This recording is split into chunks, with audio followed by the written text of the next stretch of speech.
ازاي تفتح جالون بدون اي جهاز؟ حاجة سهلة جدا، انك محتاج حاجة واحدة بس، يعني مقص تفصيل، او ممكن مقص عادي، بس المهم يبقى قوي ومتين، يعني firm. ازاي نفتح الجالون ده؟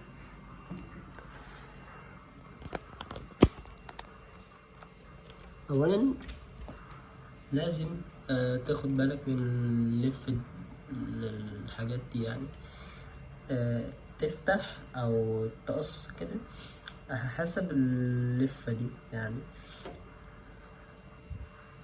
بعدين تعملها شوية زي زجزاج كده،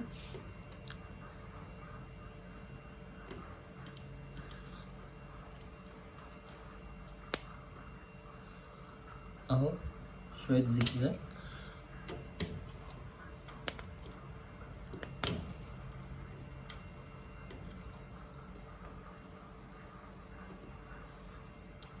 بعد ما تقص كده اللفة دي، بتدخل شوية كده اهو، وهتفتح الجالون ده بسهولة.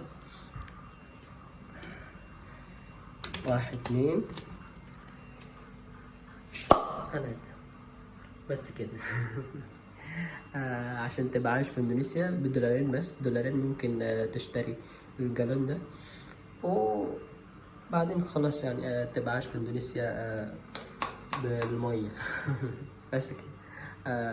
السلام عليكم.